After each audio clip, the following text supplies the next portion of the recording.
Lições Bíblicas Adultos. Lição 2. Somos cristãos.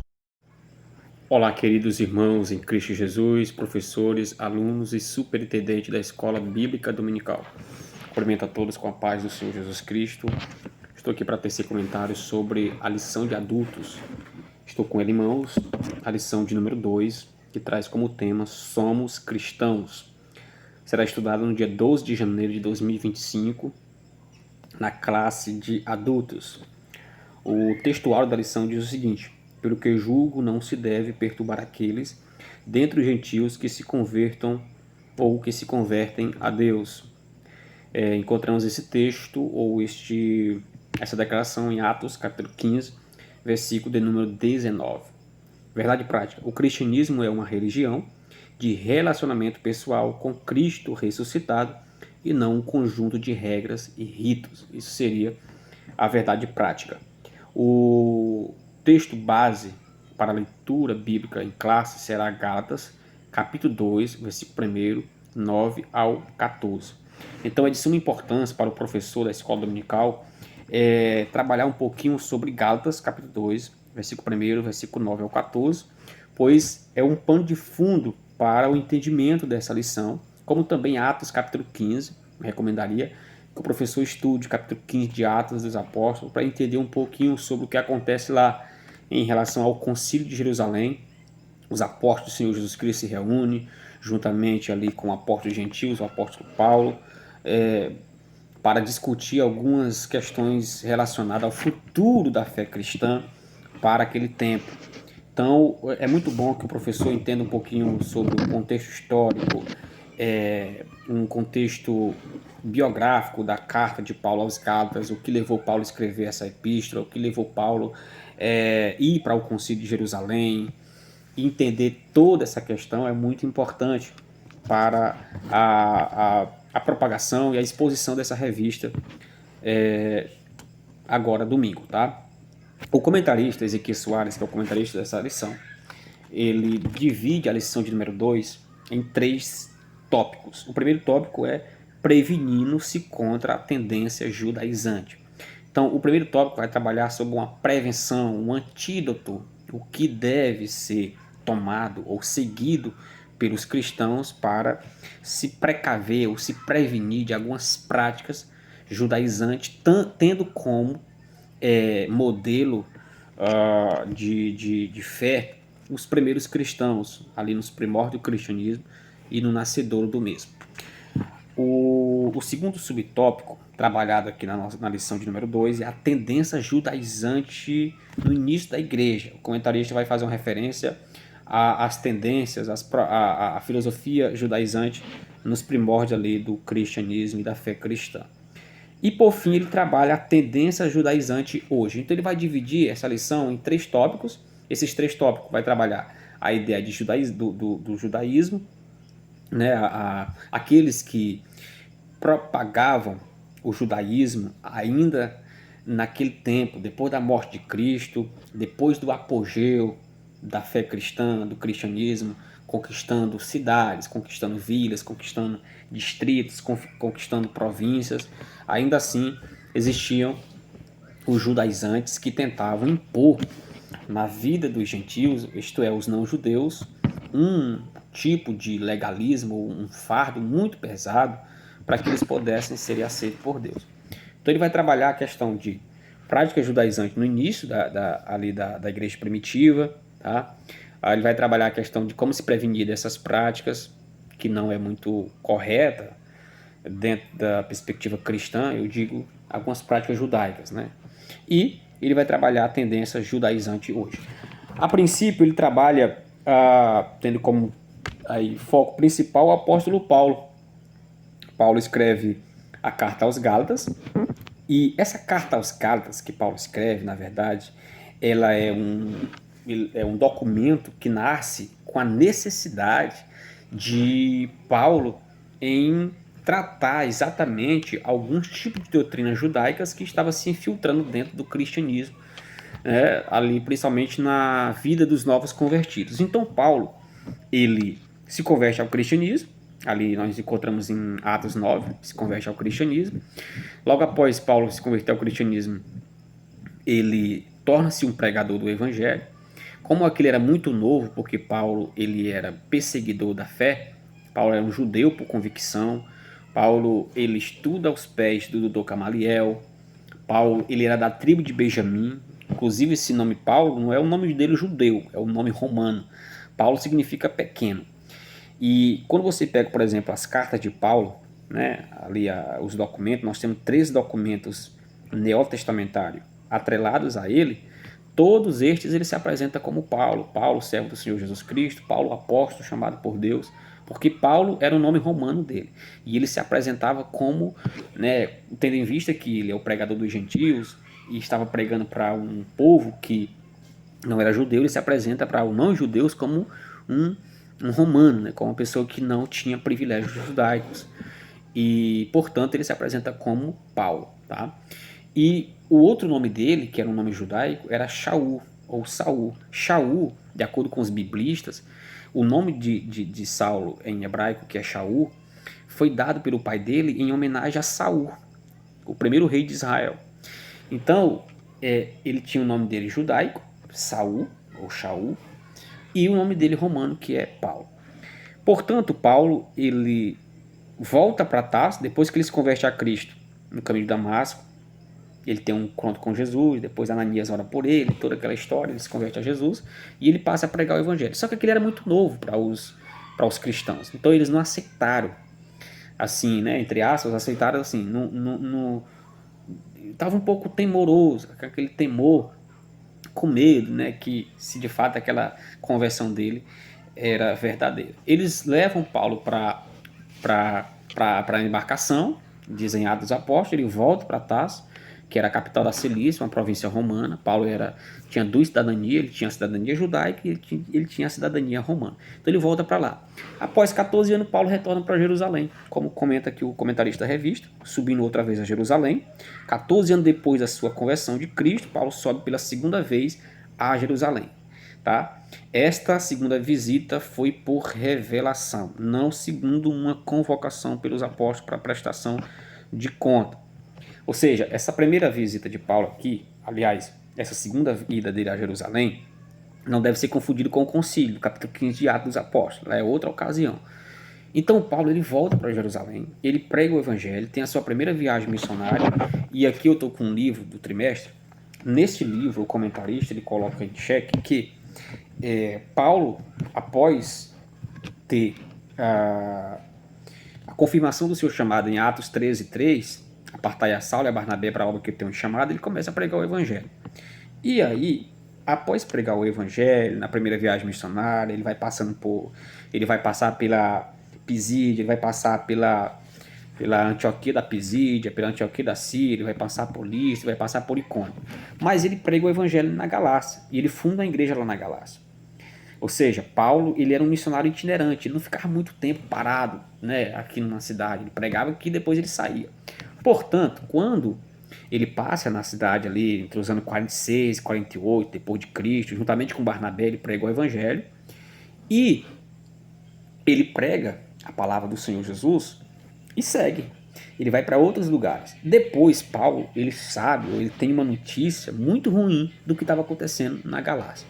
A notícia era o seguinte, que o evangelho que ele havia pregado ali para os irmãos em Cristo, os gentios, estava sendo atacado. Ou seja, Paulo pregou aqui uma coisa, depois vinha alguém atrás dele desmentindo o que Paulo havia pregado. Ou seja, criando uma nova doutrina, criando uma nova filosofia. E isso eram os judeus, que o comentarista da revista vai colocar aí. Quem eram os judaizantes? Nós temos o verbo grego jodaizou. Jodaizou significa viver como judeu, adotar costumes e ritos judaicos, e parece uma única vez no Novo Testamento, e é em Gálatas, capítulo 2, versículo 14. Esse termo ele é muito raro. Jodaizou significa alguém que adota os costumes judaicos, que nesse caso, os que se diziam ser crentes em Cristo Jesus, tal, aquela coisa toda, e por fim também tinha aqueles que eram inimigos da cruz de Cristo, conforme Paulo fala em Filipenses, que eles tentavam perverter a pregação do evangelho. Então Paulo ele prega o evangelho na Galácia, ele funda a igreja, e depois ele saiu a notícia que tinha alguém, nesse caso os judaizantes, estavam tentando deturpar a mensagem dele. E aí Paulo sabe que alguns aderiram a esse tipo de comportamento dos judaizantes. E Paulo usa uma expressão grega, metatítese. Essa expressão metatítese que aparece em Gálatas 1:6, Paulo usa esse verbo grego, metatítese, que significa o quê? Dentro da etimologia, de acordo com os lexicógrafos, com os gramáticos, essa expressão ela tinha uma ideia de alguém que deixava a corporação, ou seja, os soldados que faziam parte da sua corporação e que abandonava a sua corporação, desertava, né? Ou seja, uma ideia de abandonar, de se rebelar. Então Paulo usa essa expressão metatítese, dando um sentido de que os irmãos da Galácia, que haviam abraçado a fé em Cristo Jesus, agora estavam aderindo a práticas judaizantes, como a circuncisão, como o uso do quipá, como algumas questões relacionadas à lei de Moisés, questões cerimoniais, e que agora estava deixando de lado aquilo que Paulo havia pregado como uma condição para a fé. Na verdade, essa questão de cristianismo e judaísmo, houve um embate muito grande nos primórdios do cristianismo. Inclusive até hoje existe essa luta, essa guerra muito grande entre judaísmo e cristianismo. Os judeus acusavam o cristianismo, os cristãos, de serem hereges e que também eram seita. Você vai ver em Atos dos Apóstolos que os que seguiam Jesus era conhecido como seita dos nazarenos. Essa expressão nazareno, ela faz referência à cidade de Nazaré, que era uma cidade paupérrima, uma cidade medíocre, tá? Que geograficamente falando, a cidade de Nazaré não era uma cidade muito privilegiada, economicamente falando, era uma cidade de baixo escalão. E que, portanto, essa expressão seita dos nazarenos era uma forma que os judeus usavam para humilhar aqueles que professavam o Senhor Jesus Cristo. Paulo é chamado por Cristo para pregar o evangelho aos gentios.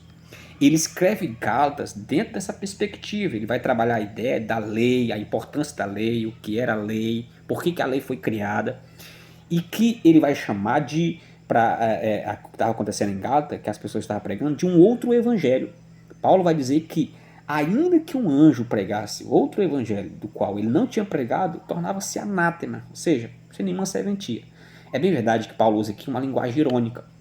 Paulo, quando usa essa expressão que ainda, essa possibilidade ela é um pouco restrita, porque de acordo com a teologia petrina, isto é, de acordo com Pedro, essa perspectiva ela é um pouco incongruente e anacrônica, porque não existe a possibilidade, claro que Paulo usa uma ironia, os anjos pregam o evangelho, porque isso seria o quê? Não é um privilégio dado de Deus para os anjos. A Bíblia diz que eles prescrutam em pregar o evangelho, mas Deus não deu esse privilégio para ele. É bem verdade que Paulo usa uma ironia para falar sobre a gravidade do que eles haviam cometido. Ou seja, mesmo que um anjo descesse aqui e pregasse o evangelho, você não tinha que acreditar. Porque, ainda que descesse, tendo que eles não iam descer porque isso não era diz respeito a eles. Ainda que descesse, eles não poderiam acreditar. Então, Paulo condena esse tipo de evangelho e diz que pagaria o preço àqueles que tinham aderido a tal comportamento. Então, existia essa questão, esse embate de cristianismo e judaísmo. Até hoje, na verdade, existem esses embates. Por exemplo, nós temos judeus que não acreditam no Messias, não acreditam que Jesus é o Machia de Israel.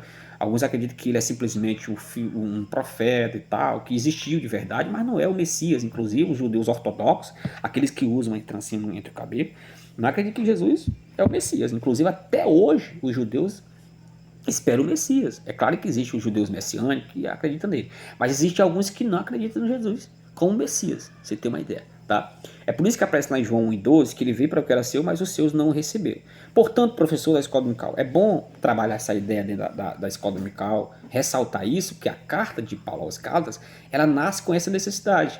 Uma necessidade de quê? De tornar evidente a mensagem cristocêntrica e que a fé em Jesus já era o suficiente, que as práticas judaizantes, como a circuncisão, não era necessária. Ou seja, Paulo vinha pregar o evangelho pela graça, a graça se manifestou trazendo salvação, e alguém diz, não, tem que ser circuncidado, tem que praticar essas coisas, tem que circuncidar, né? Tem que usar o kippá, né? Como diz aqui o comentarista da revista, ele lista aqui uma série de práticas judaicas, tem que usar o uso do talit, né? O shofar, e outras coisas, por exemplo, a guarda do sábado também, como uma condição para a salvação e não como um presente dado para Israel.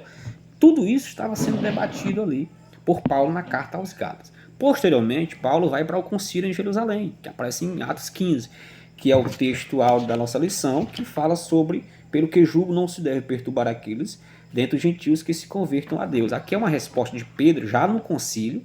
Essa carta de Paulo já estava circulando na igreja, porque esse documento é antes do concílio, inclusive os documentos neotestamentários, o primeiro a ser escrito é o do apóstolo Paulo, e Paulo aparece nesse concílio de Jerusalém justamente para trazer a defesa dele das proezas e das maravilhas que Deus estava fazendo em virtude da pregação do evangelho para os gentios. Tinha aquela briga toda, aquela questão, os gentios não podem ouvir o evangelho, os gentios não foram aceitos por Deus, os gentios não têm esse privilégio, a lei foi dada para Israel, então é Israel que desfruta desses privilégios. Então tinha essas questões aí. E Paulo considerava-se um homem chamado por Deus para pregar para essas pessoas. Por isso tinha essa briga, essa confusão, né? Ou seja, Paulo vinha lá, pregava o evangelho, vinha o judaizante dizendo, não, ele pregou, mas para ser aceito por Deus tem que praticar isso aqui. Então estava tendo essa questão.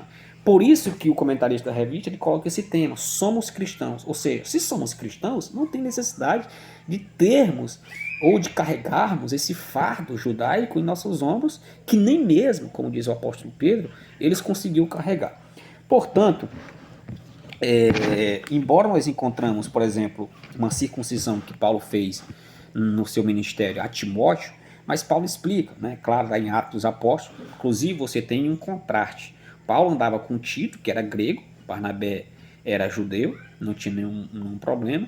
Tito era incircunciso, porque ele era grego, não tinha essa prática judaica, e que algumas pessoas dizem, não, tem que circuncidar, Tito tem que circuncidar. Portanto, Tito não foi circuncidado. Tá? Apesar de que andava com Paulo, um judeu, mas Paulo não a circuncidou. Mas nós encontramos em Atos que Paulo circuncidou Timóteo. Mas por que Paulo fez isso? Por causa dos fracos na fé. Né? Ou seja, para não causar escândalo, Paulo foi lá e aderiu à ideia e circuncidou Timóteo. Mas Paulo não abriu muito mão. No capítulo 15 de Atos dos Apóstolos, no concílio de Jerusalém, ali era o futuro do cristianismo. Quando Paulo se apresenta ali para os apóstolos do Senhor Jesus, Pedro se levanta dizendo, nós não podemos impedir que os gentios se convertam a Deus, vamos deixar eles. Né? Porque Pedro já reconheceu que Deus estava fazendo em prol dos gentios. Se você ler, por exemplo, um livro de Atos, tem um texto, me falha a memória o versículo, mas tem um texto que diz assim, e alegraram-se os judeus, porque até os gentios foi conferido o direito do arrependimento para a vida eterna. Porque isso estava restrito aos judeus, ele acreditava que eles eram os propulsores da lei e que, portanto, isso não diz respeito aos gentios. Gálatas, por exemplo, é uma resposta de Paulo aos judaizantes que tentavam colocar uma condição para os gentios serem aceitos por Deus. E Paulo, não, a condição é a graça, a condição é a fé. No capítulo 2, versículo de número 20 de Gálatas, Paulo diz, já estou crucificado com Cristo, não vivo não mais eu, mas Cristo vive em mim. E a vida que eu vivo agora não vivo na carne, mas na fé do Filho de Deus. Se a justiça provém da lei, segue-se Cristo morreu em vão. Paulo ainda vai dizer que a lei foi instituída para tornar conhecido o caminho do pecado, mas que nenhuma carne foi justificada pelas obras da lei. Nenhuma carne foi justificada pelas obras da lei. Paulo vai dizer em Romanos 10:3 que Cristo é o fim da lei, mas vale ressaltar que muito cuidado que Cristo não veio abolir a lei de forma alguma, e quando Paulo usa que Cristo é o fim da lei, essa terminologia fim deve ser entendido no sentido de complemento, ou seja, que Cristo, não que ele veio, acabou a lei. Quando Paulo diz que ele é o fim da lei, ele está dizendo que ele é o objetivo principal da lei, que por ele o homem alcança a salvação, e que todas as questões cerimoniais, essas questões das práticas judaicas, elas não eram necessárias naquele tempo. Paulo vai dizer em Romanos capítulo 5, versículo 1, sendo justificados pela fé temos paz com Deus. É pela fé que nós somos aceitos por Deus. Porque dentro da ideia de um judeu, certo? É assim, o judeu é o seguinte, ele tem que praticar, ele tem que fazer alguma coisa para ele ser aceito por Deus. Isso é a filosofia legalista. Ou seja, o judeu tem que fazer para ser aceito por Deus. Paulo introduz uma nova teologia, a teologia da graça, uma teologia baseada na redenção cristocêntrica de Yeshua, isto é, de Jesus. Ele vai dizer que o homem é justificado pela fé. Ou seja, quando Paulo diz que o homem é justificado pela fé, significa dizer que o homem não é aceito por Deus por aquilo que faz, mas o homem é aceito por Deus por aquilo que ele aceita naquilo que já foi feito. O homem aceita o sacrifício de Jesus Cristo na cruz e por isso ele é absolvido de sua culpa. Que, portanto, Pedro se levanta no capítulo 15, defendendo, tá? Aí os gentios, e Tiago corrobora o pensamento. E Tiago cita um texto de 2 Crônicas, capítulo 7, versículo 14. Ele ratifica o pensamento do escritor de Crônicas, quando ele vai falar sobre Pedro, ele vai fazer referência aos gentios no capítulo 15, defendendo os gentios, ele vai dizer, olha, queridos, como disse Pedro, porque o Senhor escolheu um povo para ser seu nome. Ele faz uma referência a Crônicas 7,14, o povo que se chama pelo meu nome. E este termo ele é atrelado a quem? A Israel. Portanto, quando Tiago usa essa terminologia que aparece lá em Atos dos Apóstolos, nós vamos encontrar também em Amós, capítulo 9, versículo 11, versículo de número 12, essas palavras, em relação do renovo, que o Senhor haveria de restituir a casa de Davi, fazendo referência aos gentios, a pregação para os gentios. E quando Tiago fala que o Senhor escolheu um povo para ser seu nome, fazendo referência a Crônicas, ele faz uma relação de quê? De que os privilégios dados para Israel também foi dado agora para os gentios. E que esse povo torna apenas um só, claro, dentro de uma perspectiva espiritual e não dentro da perspectiva física, né? Por causa da cruz, Paulo vai dizer que o muro que separava os judeus do gentio foi derrubado mediante o sacrifício de Cristo, portanto era um povo só. E que os privilégios dados para os judeus também era conferido para os gentios, isto é, a mensagem do evangelho e que aparece lá em Atos, a vida eterna. Mas é claro, algumas questões era competir apenas a Israel e aos gentios não. Por exemplo, questões cerimoniais da lei, que aparece lá em 2 Coríntios capítulo 4, versículo 13. O uso do quipá, que eles colocavam como uma condição para a salvação, algo cerimonial da lei. Paulo disse, não, isso aí já foi abolido. Isso aí já foi abolido. Tá? A questão, por exemplo, a questão mosaica, a questão do sábado, né, que reflete o que o comentarista fala sobre a tendência judaizante do dia de hoje. Né? Ou seja, não há um mandamento específico no Cainei de Atec para que possa obedecer o Shabat. Né? O Jesus é o Senhor do sábado. Não existe, mas Paulo vai dizer em Romanos, se alguém faz caso do Senhor, faz, mas se alguém não faz caso do Senhor, não faz também. Então, todas essas questões, elas não competem mais ao cristão. Portanto, somos cristãos. E nós temos, por exemplo, aqui o comentarista coloca, a tendência judaizante no início da igreja, o espanto dos apóstolos. Nós temos aqui o clima de tensão que aparece lá em que eu falei sobre o concílio, né? E acontece ali no concílio que há uma permissão para que o evangelho fosse pregado de uma certa forma. Nós temos a tendência judaizante no dia de hoje, o mesmo evangelho, o perigo da doutrina judaizante, as práticas judaizantes atuais, como já falei para vocês, né? Ou seja, então, tomar muito cuidado com essas questões relacionadas às práticas judaicas, que algumas pessoas ainda tentam colocar em evidência como uma condição para a salvação, e que deve ser abolidas aí, como já foi de fato abolida pelo Senhor Jesus Cristo, conforme nós encontramos em 2 Coríntios. Tá? Então, é necessário que o professor da escola local ele ressalte isso, ou seja, que ele diga para os seus alunos que é necessário colocar em mente que nós somos cristãos e que algumas coisas judaicas não nos competem mais, questões relacionadas à lei, e que a expressão lei nem sempre ela se refere ao decálogo, mas toda a Torá, todo o Tanar, comumente chamado de Antigo Testamento. Outra coisa, essa ideia de cristão, por exemplo, a cristãos, ela não foi oriunda do próprio cristianismo. Para você ter uma ideia, esse termo cristão ele nasceu de uma cultura pagã, na Antioquia. As pessoas deram esse nome para aqueles que seguiam Jesus, porque eles acreditavam que Jesus Cristo era um nome próprio. Né? Cristo era um nome próprio. Portanto, derivou-se a palavra cristãos, seguidores de Cristo. E que posteriormente esse nome se tornou um nome muito importante dentro do cristianismo, e até o dia de hoje nós nos orgulhamos por isso, mas que esse nome não teve origem dentro do cristianismo, mas foi pelos irmãos, pelos pagãos da Antioquia, seguidores de Cristo. Então, o próprio nome já está dizendo, ou seja, seguidor de Cristo. Cristãos são seguidor de Cristo e não seguidor de ritos, não seguidor de prática judaica. E vale ressaltar e dizer aqui, tá bom, que o judaísmo cooperou em muito para o cristianismo, devemos muito do judaísmo. É claro que tem muita coisa que nós usamos hoje, que nós extraímos do judaísmo, e nós não devemos dizer assim, o judaísmo não é necessário, é outra coisa. Nós devemos tomar muito cuidado com aquilo que é uma herança cultural, uma herança que contribuiu para a nossa fé no cristianismo, discernir isso de um rito judaico como uma condição para a salvação. Isso é um pouco perigoso. Os ritos judaicos do dia de hoje, e vale ressaltar que no Concílio de Jerusalém, Tiago Tiago ele falou para os apóstolos: olha, nós vamos mandar uma carta para os gentios para que eles possam se abster das práticas das relações sexuais, né, as relações sexuais imorais. Isso deveria ser martelado. A questão dos alimentos sufocados, né, no sangue e tal. Como diz um famoso teólogo, David Stern, ele disse que essas 4 proibições é uma variante da lei que já era estabelecida antes de Abraão, nos tempos de Noé, no Talmud, que é um documento judaico.